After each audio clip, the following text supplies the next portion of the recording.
Welcome back to another episode of the Cruise Conversations podcast. I'm Frank. And I'm Michael.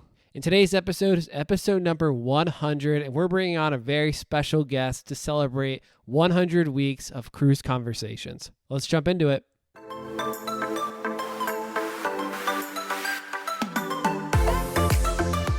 Well, Frank, like you said at the top, today's episode 100 Let's of the go. podcast. I want to know if you've been listening if you've listened to all of the episodes, let us know. Like if you've actually gone through 100 weeks of content. I'd be impressed. I don't even think I've gone back and fully listened to the spot. I mean, I'm listening while I'm editing each week, but we're going back and listening to 100 weeks. Let us know who's been along for the journey. If you've been quietly listening, just reach out and just say, hey, what's up? Enjoyed the podcast. But dude, I mean, it's been a fun 100 weeks. We're excited to talk a little bit more about that. Yeah. And some really, really cool announcements that we have too to celebrate. But before we do that, there's some pretty big things that happened this week in the cruise news world. So Michael, take us into that. Yeah, so the first thing of cruise news we have today, Carnival actually this past week, by the time this episode comes out, they had 2 cruises where they actually did the full-on muster drill again. So they've kind of announced that, I mean, this isn't like a thing they're doing all the time, but I guess they're just going to be kind of doing it randomly throughout the year, kind of bounce around the different ships. And it really just to it seems like to make sure the safety standards are being upheld on the ship. My guess is just to make sure like all the employees kind of know the whole process too and all of that. I mean, it's odd because we're years removed from COVID now, and most all the lines are doing the e-muster type muster drill these days. But, I mean, Carnival did send out emails to the 2 sailings this past week letting them know beforehand, hey, you're going to be going through it. So, I mean, it is what it is at the end of the day. Gosh. You can't not go. But, yeah, I mean, that's just something different that, like we said, we haven't really talked about in a while. Gosh, I just couldn't imagine. I know that Disney's still doing it, but I couldn't imagine getting back out there sweaty. I mean, think about it too. Like we enjoy the pools, like on Icon, I talked about being on the water slides. You have to kind of be wet going out there. Like I just don't even plan it as part of my first day anymore. So it would definitely be something I would be looking forward to having an update, like letting them know beforehand is really nice on this one. And like you said, it could just be like a quality control type of thing. So just make sure that, people know what to do, and especially probably the crew, because from the guest standpoint, you just have to know where to go when that horn gets blown. It doesn't really change much for you, but like you said, the crew probably need to be trained on how to actually execute that. So hopefully this is not a trend or indicating that this is going to become a new thing in the industry, because I'm not for it. I was about to say, I think it's something too that John Heald's kind of hinted at in the past, that this may be coming back in some sort of version. So this sounds like this is kind of what it's going to be. All right, our next piece of cruise news today is Margaritaville at Sea. They just purchased another ship, so this will be their 3rd ship in the fleet. I think they're really trying to grow, and there's a lot of appetite for their product, to be honest. We've had Jason on to talk about Margaritaville at Sea, and some people really love it. Some people, are still kind of feeling it out. But they just purchased the Costa Fortuna. This is the same size as the Carnival Destiny class, so around 3,400 passengers. A lot of people are saying this will feel and look a little bit, similar to what we see on the Islander. And it's going to be interesting to see, Michael, they currently are sailing out of Tampa and I believe Port of Palm Beach, which are kind of smaller ports. Tampa's not really a big port, but it's used by some of the bigger cruise lines. But Palm Beach is no one really sails out of there. So it will be interesting to see if they throw a ship down in Miami, Fort Lauderdale, Port Canaveral. Will they go to something else, maybe on the Northeast? We'll kind of have to wait and see there. But yeah, pretty cool that Margaritaville is making some moves and trying to grow their footprint in the cruise industry as well. Yeah, that's great, Frank. Like you said, it's going to be modeled kind of around the Islander, which is definitely the better ship of the 2 right now. It's newer. I mean, newer for them, but also newer ship versus the Paradise. But yeah, kind of just excited to see what ends up coming there. All right, Frank, the next piece of news we have today comes from Regent 7 Seas, which I don't think we've ever talked about on the podcast before. No, I don't think we have. They have a new ship coming out called the 7 Seas Prestige, and they're going to be having a new Mediterranean specialty dining restaurant on the ship called Azure. It's going to have food that spans from the regions of Europe, Africa, Asia. And they're going to be having some mosaic-style concept to encourage, some communal dining and connection between people on the ship. I don't think they've announced what the menu's going to look like yet. That's still to come. But I know we've talked, we like our Mediterranean food, and here's another cruise line kind of expanding that type of food to the ships.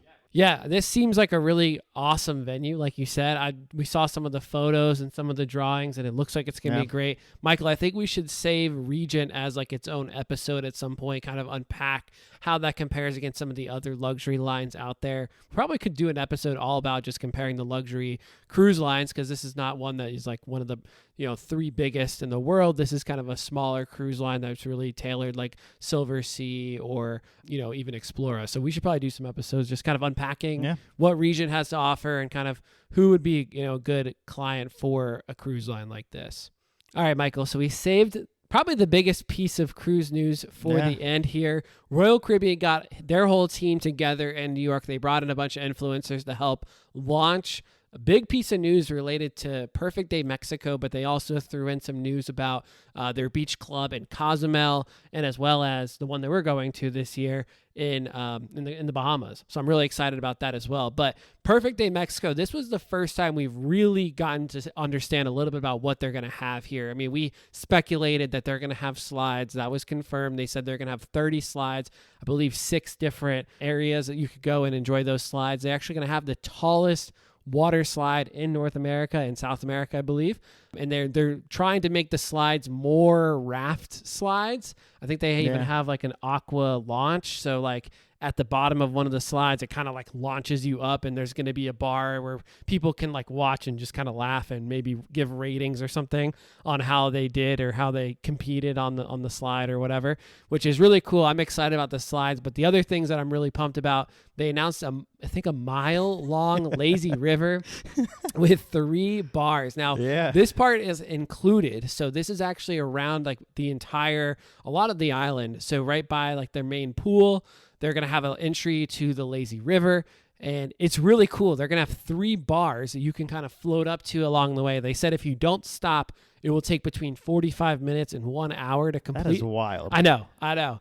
That is like insane. And then you can kind of stop, like I said, along the way, grab drinks. They're also going to have some really cool like flat bottom boats that are kind of decked out in the Mexican theme. They're going to have 12 food options, most of which are going to be complimentary, 24 bars, which includes 6 swim up bars. I mean, I think everything about Perfect Day Mexico is just going to be bigger, more, larger pools, more beaches, larger beaches. They're going to have capacity to, I think, have 4 ships. So you expect that it's going to be bigger anyways. So it'll be interesting to see how that kind of compares to Coco Cay, because Coco Cay is really like the gold standard right now. So we'll see kind of what's to come in terms of more announcements with Perfect Day Mexico. Right now they're targeting, I believe, September 2027 to release this, be able to actually come to Perfect Day Mexico. And their goal is that everything will be ready to go. It won't be like Coco Cay where they kind of added on the adults only section. They're going to still have, I think they call it like El Hideaway. So they're going to have El Hideaway here. They're going to still have like the beach club, similar to what they have at Coco Beach Club. So very similar feel to Coco Cay, but they're going to kind of make it more Mexican themed. Obviously, of the Mexican restaurants, Mexican dancers, entertainment, music. So it's going to be super cool. I can't come soon enough. I feel like this week I could barely sleep. I was just so excited. I was about to say, as somebody who's a big water park person, the water park and the water slides and all that look even better than the Coco. Like, I haven't even done the Coco Cay water park, but I'm even more excited for this water park. Like you said, they're going to have a water coaster. They have a water slide that's like themed to a sombrero, but it's like one of those slides that the sombrero is actually like this water slide element that I've also never done before.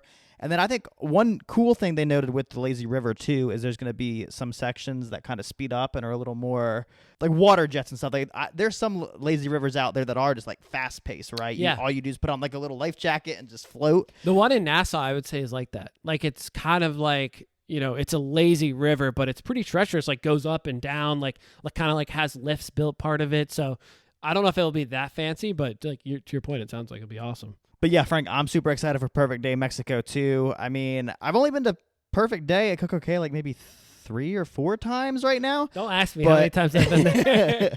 But I'm super excited to see what comes out in Mexico. And then, Frank, yeah, I mean, they obviously talked more, like you said, about the beach clubs in Cozumel and Nassau. And then they also kind of just announced more with the little beach club island they're bringing to Lalepa out in the Philippines.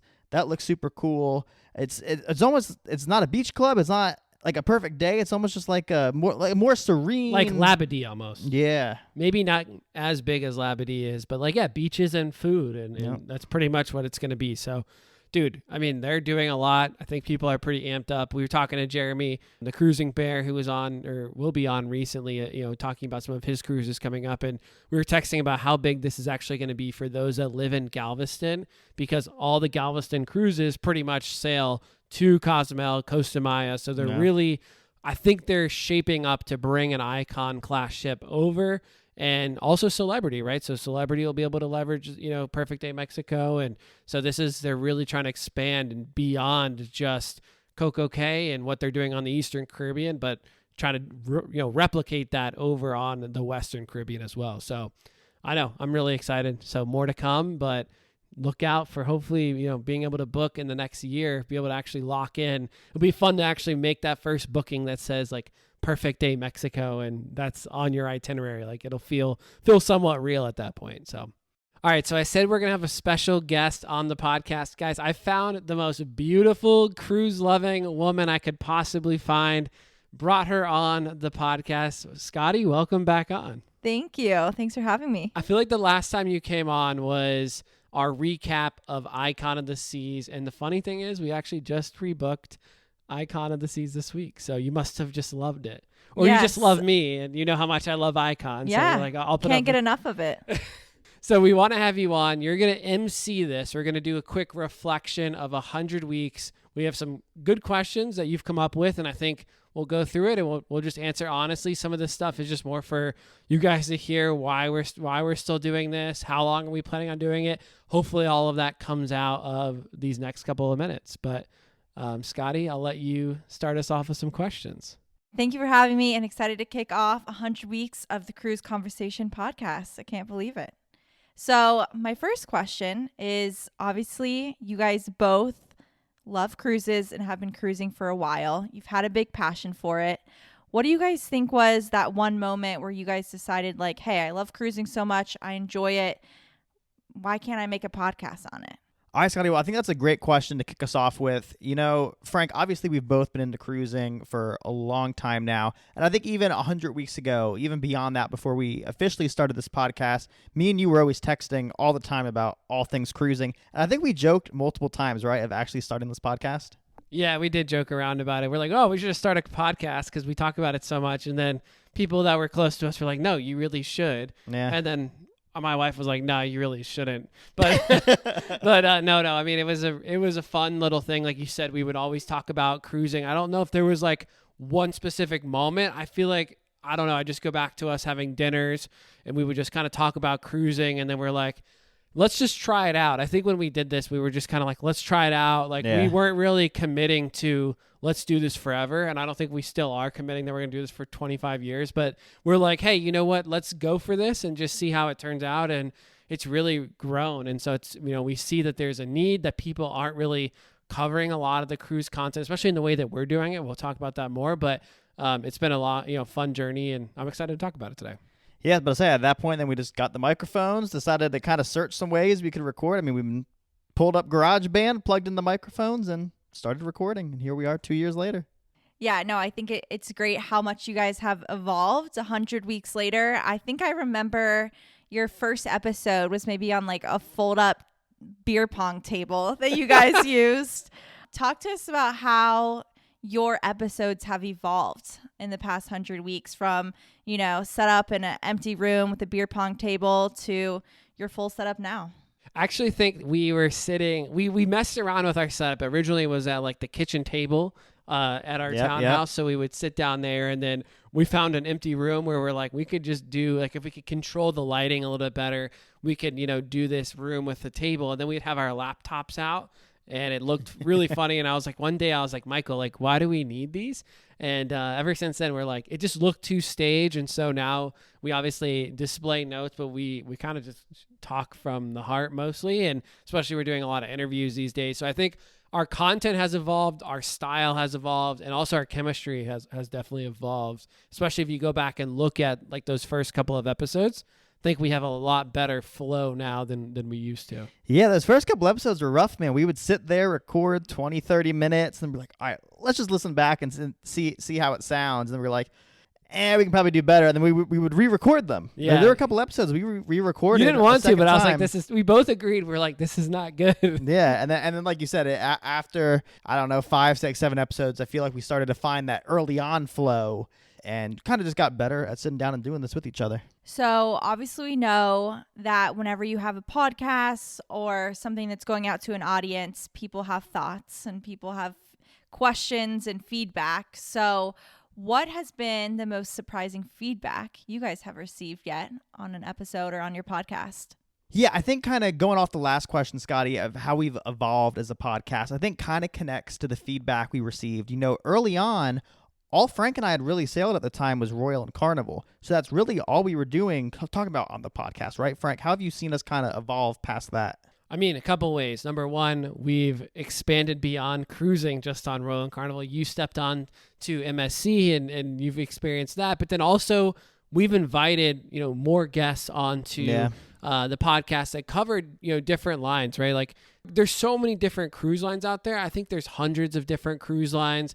It's really hard to cover hundreds, right? So we try to focus on the ones that are, that we have our knowledge on, but then that are most important to our demographic. We have a global audience, right? So a lot of people think that they're listening and like, oh, I just listen from the US. We actually have a very global audience. Maybe only 70% of our audience is actually based in the US. A lot of people in Europe, Australia, Canada. So we do have a global audience. So we are trying, again, this is something that's more continuous, bring in people that, are sailing the Mediterranean on a regular basis, that are going on cruises like to Norway and things that we haven't experienced, but we do want people to get exposure to, because I don't want to limit our content just to what we get to cruise. At the end of the day, we have other jobs and things that are going on, right? We can't cruise 100 times a year. So the goal is to continue to bring fresh content. I think we've done really well, but this was good feedback, right? It was a little surprising because we never thought of it. Like, wow, we got to figure out what our niche is. But I think we're getting better about bringing in, guests that can cover areas where we just don't have the experience, really. Yeah, that's the thing. I mean, early on, we had Megan come on, talk celebrity. We had Jeremy come on, talk Virgin and Princess. Matt from the Cruise Maps come talk Cunard. Like, all those lines, we haven't sailed yet. Like we mentioned earlier, Jason sailing Margaritaville at sea. Like, many more lines than what we can physically go out and do right now. And I think that's where the interviews have been super helpful with our listeners. So through 100 weeks of cruising, as you guys just mentioned, you've made a lot of effort to bring different guests on with different experiences. Which guest would you say has been most memorable so far on Cruise Conversations? This is a tough one. We've had a lot of friends. I don't want to pick favorites on which guest has been most memorable. Obviously, I love having you on. This is your second time. So I've loved having Scotti on the podcast. I've loved having my mom on the podcast. I will call out a couple, right? Number one, Jason's one where he went to the Mediterranean was really special. Just Jason was honestly one of our first clients that we ever booked for. And we got to go through the whole process and we got to talk to him a lot about his cruise. And then he had a really epic vacation and 7-night cruise on the celebrity ship in the Mediterranean, going to the same ports that we just went to. So it was really cool to interview him after we just did that cruise and help him book it and give advice and then hear from him how awesome it was. It kind of was just like a full circle moment after we just got off our cruise for the Mediterranean a couple years ago. The other interview that was memorable to me was the one that we did live on Utopia of the Seas. So where you and Cruising Bear were at home and I was on the cruise with my mom and we walked around and it was just a fun one. It was just different. I think that's something that we can maybe do again. Got Star of the Seas coming up this year, but I was one of the first people to go on Utopia and it was just I don't know, it was just fun interviewing from Central Park on a cruise. Just my favorite place and it was just really cool. I will say, I remember we did the live. Obviously, I forgot that was an actual episode that we ended up posting too afterwards. So going off of the whole live concept, on your Bachelor cruise, we sat down with John Derek and JT and kind of just talked about, I think, what we had done on the cruise up to that point. And I don't know, we sat down, recorded 20, 30 minutes with them. And that was just another cool one too. Cause obviously we sit down here each week in your old place and record, but bringing that out to the ship was super cool. Maybe we could do that again in Alaska. That would be really cool. Yeah. Bring our mics and pick a venue on Quantum and do that. So we are all going to Alaska. Very excited for that. Aside from Alaska, what are some other future cruise destinations you guys are most excited to cruise to? Honestly, for me, it's really anywhere I haven't been yet. I know we've joked about, going over to Japan and what a Japanese cruise could look like. I've seen vlogs of people sailing out from South Africa and doing like the African coast. That looks super cool. I know me personally, I haven't done the Greek Isles yet, so that looks amazing. I mean, I'm not going to turn down a cruise anywhere, honestly.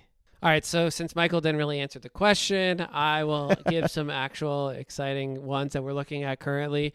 I think Australia, New Zealand is one that we've talked about. That would be a really nice one. You guys have met Ruben and Chapel. They came on and talked about their Australia cruise. So I think that would be a really awesome one for us to go and see Australia, but then also get to do New Zealand. So that's on the list. Norway is on the list for us. Southern Caribbean, doing like Aruba, Bonaire, Curacao. And then the fourth one that we've talked about as well is like looking at doing one from San Juan and going and doing like some unique, itinerary around St. Lucia, Barbados, just some different Caribbean islands. We actually were in an Uber yesterday, and the guy was from Grenada, and he was talking about actually like some of these islands, you think they're so close in the Caribbean that it would be like easy for them to get to. He's like, actually, it takes like a full day to get from like Grenada to like St. Martin or something. And it's like, oh, that makes sense. But if he wants to go there, like living there, it's actually really difficult. He has to connect through another island, usually like Barbados or something. So yeah, that one out of San Juan, a 7-night where you can hit like 6 really cool Caribbean ports. Again, never been to St. Lucia. That's one that's on the list. So to me, yeah, it's about the destinations. Obviously, we still go on cruises for the ships because we love the ships. We love the destinations. Yeah. It's a combo of that. We're trying to mix and match like one really cool destination cruise a year and then one kind of more about the ship cruise a year. That's kind of our approach right now. So, Frank, you just said I didn't answer the question. I gave 3 answers, and you just gave 4. I know. There's so many cruises out there that it's really hard, and like we have our whole lifetime to do this. So, yeah. In the short term, it's Alaska and Mexico. We actually haven't been I haven't been Western Caribbean in 10 years. I mean, I don't think we've ever gone either. So we already are planning to do that on Icon later this year. So going to Costa Maya, Cozumel, and Honduras. Again, just new places meaning I've been there, but I can't really speak to it because it's been so long and I haven't done anything of the things that I would actually recommend. So it's good to go and see it for myself and be like, oh yeah, that's a good thing to do when you're in, Cozumel. Okay, so I have a fun question for you guys. Obviously, on cruises, right? You cruise with a ton of different people, ton of different walks of life. But if you could go on a cruise with any celebrity of your choice, who would it be and why?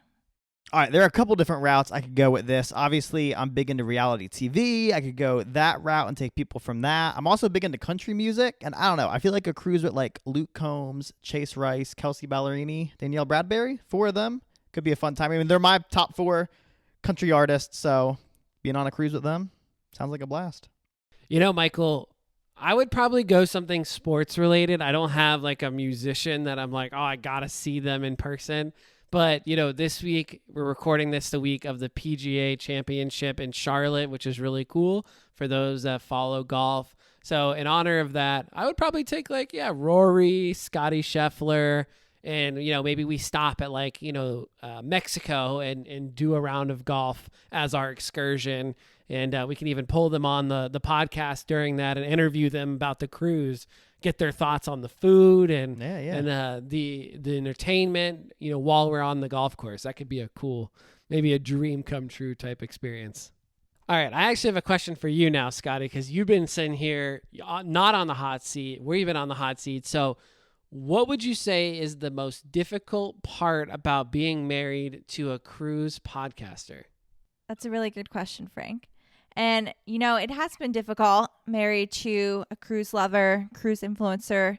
But I would say in a lot of aspects, it's been great. I never went on a cruise before Frank, and now he's introduced me to a new way of travel and a lot of new destinations.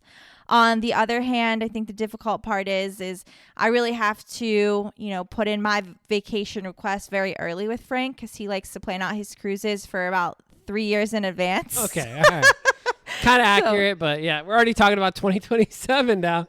So I have to get in my ideas. And I would say, a lot of my conversation, a lot of dinner conversations with Frank are about cruising and cruise news. So I learn a lot. But overall, it's been great. I'm super happy for Michael and Frank. And congratulations, guys, on 100 episodes. Okay, so my last question for you guys as we wrap up. So 100 episodes in. What does the future look like for Cruise Conversations? What's next for you guys? What is these next 100 episodes going to look like? What can the fans be looking forward to next? Yeah, Scotty, that's a great question. The past 100 episodes of this podcast have been great. And I mean, we're constantly looking at new ways to continue to bring content to you guys, our listeners, the people who watch us on YouTube. Obviously, we have still the vlogs coming out. We're still going to be doing this podcast each week. Last week we announced the website. So that's kind of the next big thing we're going to be kind of putting out there. It's going to kind of be like the one-stop shop for everything Cruise Conversations. Frank, you've been working on some stuff for the website. Tell us a little about that. Yeah, Michael, we've been working on blogs. I think we talked about this in a couple of episodes ago. So if you're interested on, what kind of articles we have out there, we've actually written 3 articles already. We're going to release them over the next couple of weeks. We're going to continue to write. We also are looking for people that want to write and want to come on. So if you have a passion for writing and you have a passion for cruising, let's talk. I mean, this is very early on, and so we're still building up this dream of having a blog. And I think it's a really cool way because all of the news that we really get is through other blogs or other posts on social media. So it's a really good opportunity to expand into something new and something that's quicker, right? Because at the end of the day, we're recording this. You guys aren't going to hear this for at least 3, 4, 5 days until, and that when it's up online. So this gives us an outlet that we could quickly write an article within an hour, have it in your hands, something that's more tangible. So we're excited about that. Again, look forward to that. You can find us at cruiseconversationspodcast.com. That's a new website. Vlogs, like you mentioned, we've got Alaska coming up. I'm really excited. We are just finishing up Icon. All of the Icon content is going to be up this week. So make sure you go make sure you go follow us. You can do that at YouTube, Cruise Conversations Podcast. And there's a lot of good interviews that are coming up too. We pretty much have like a lot of this half of the year planned, right? All the way through the summer. So now we're starting to talk about the fall and getting new guests lined up and new exciting things like the Norwegian Aqua, trying to get some guests for that.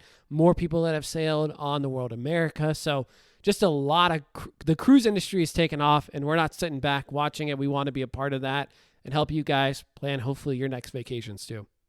Well, it was fun, Scotty. Thanks for coming on the podcast. Hopefully you've enjoyed this, and maybe we'll get to have you on in the next couple of weeks for Alaska. Yeah, thank you for having me. And next time I'll be on, probably we'll be ready to talk about our Alaskan adventure. So can't wait. Thank you for doing this, and we'll see you on here soon. Thank you.